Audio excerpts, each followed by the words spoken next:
Class 12 আজ আমাদের পাঠ্য হচ্ছে আওয়ার ক্যাশনার ট্রি। খুব সুন্দর একটা কবিতা, যেখানে আমাদের কবি তরুদত্ত তার আবেগপূর্ণ ব্যক্তিগত কিছু তথ্য এখানে উল্লেখ করেছেন। তরুদত্ত একজন বাঙালি ছিলেন, তিনি জন্ম হয়েছেন কলকাতায়। দেখো তোমার জন্মমৃত্যু সব দেওয়া আছে। তারপরে যখন তার বয়স 8 বছর, তখন তিনি কি করেছিলেন? খ্রিস্টান ধর্ম গ্রহণ করেছিলেন। কেমন দিয়ে তারপরে তিনি আমাদের পশ্চিমবঙ্গ ছেড়ে ভারতবর্ষে চলে যান।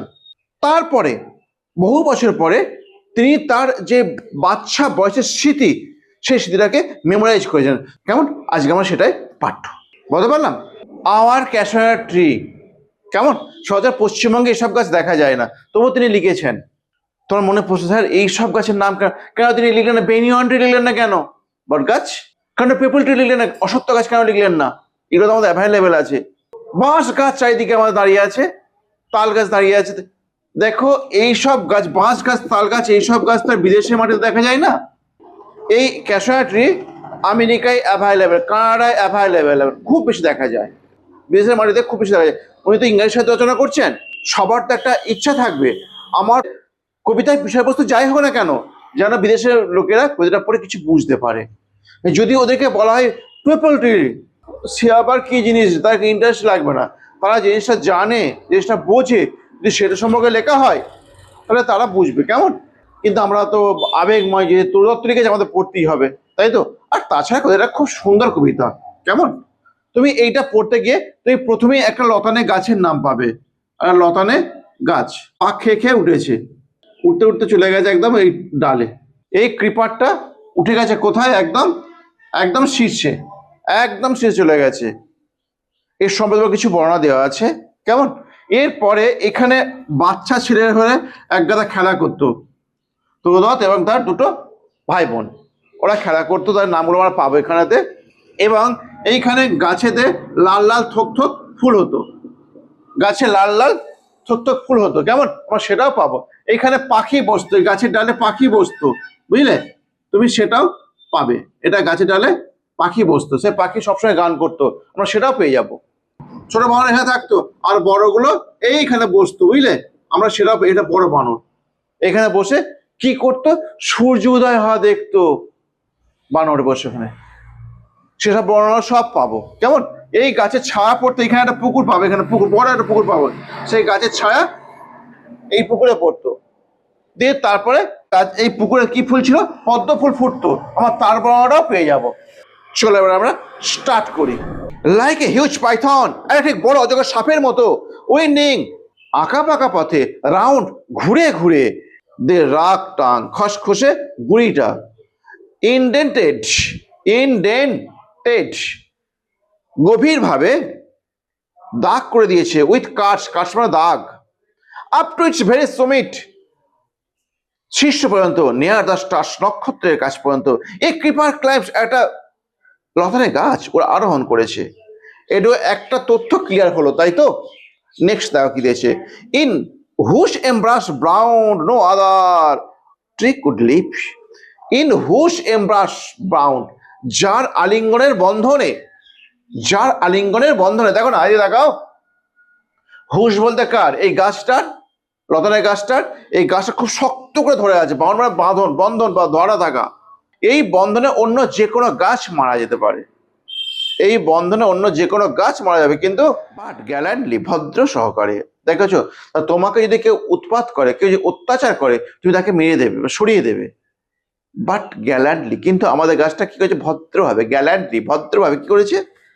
দি giant wears the cup, the giant, giant বলতে দৈত্যটা। এখানে দৈত্য বলতে কি? এই গাছটার প্রকাণ্ড আকৃতির জন্য গাছটা কি বলেছে? দৈত্য বলেছে। দি জায়েন্ট উইয়ার্স, পরিধান করে আছে কাপ, মানে মাফলার, মাফলার, মাফলার পরিধান করে আছে। জানে এইটাকে মনে করেছে মাফলার। কেমন আমাদের গলায় সে বিয়ে থাকো না।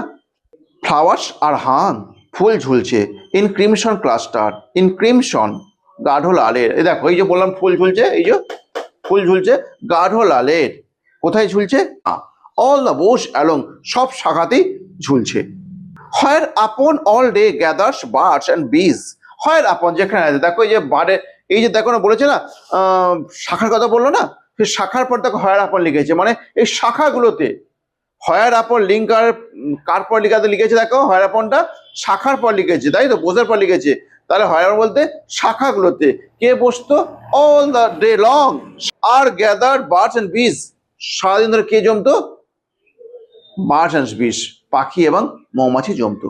নেক্সট কি আছে দেখো, অ্যান্ড অফেন, ওই যে ও এফ টি, ওটা অফেন, প্রায়, প্রায় অ্যাট নাইট, রাতের বেলা, the garden overflows, the garden, বাগানটা ওভারফ্লো, প্লাবিত হয়ে যেত। কিতে প্লাবিত হতো? Song, with one sweet song, একটা মিষ্টি গান দিয়ে। কার গানগুলো? কার? That seems to be have no close, যেটা মনে হতো না কোনো শেষ আছে, মানে গানটা কোনো শেষ নেই। নেক্সট কি আছে? সাং, গাইতো ডাকলিং, ডাকলিং মানে একটা গায়ক পাখির নাম, ডাকলিং, ফ্রম আওয়ার ট্রি, আমাদের গাছ থেকে। হোয়াইল মেন রিপোজ, হোয়াইল যখন, মেন রিপোজ মানুষ বিশ্রাম নিত, হোয়েন যখন, ফার্স্ট প্রথম, মাই কেসমেন্ট আমাদের বাড়ির জানালাটা, ইস ওয়াইড ওপেন খুব বেশিভাবে খোলা হয়, থ্রোন ওয়াইড ওপেন, থ্রোন খুব বেশিভাবে খোলা হয়, অ্যাট ডন ভোরবেলা, মাই আইস ডিলাইটেড অন ইট রেস্ট, মাই আইস আমার চোখগুলো ডিলাইটেড আনন্দে, ইট রেস্ট, দেখো ইট রেস্ট মানে, রেস্ট মানে স্থায়ী হয়ে যাওয়া, বিশ্রাম লওয়া, মানে আমার চোখগুলো হতবাক হয়ে যেত দেখে, হয়ে যেত দেখে, কেমন থেমে যেত দেখে। কেন, কি দেখে থেমে যেত? দেখো, সামটাইমস কখনো কখনো, অ্যান্ড মোস্ট ইন উইন্টার, বেশিরভাগ হতো এটা শীতকালে হতো।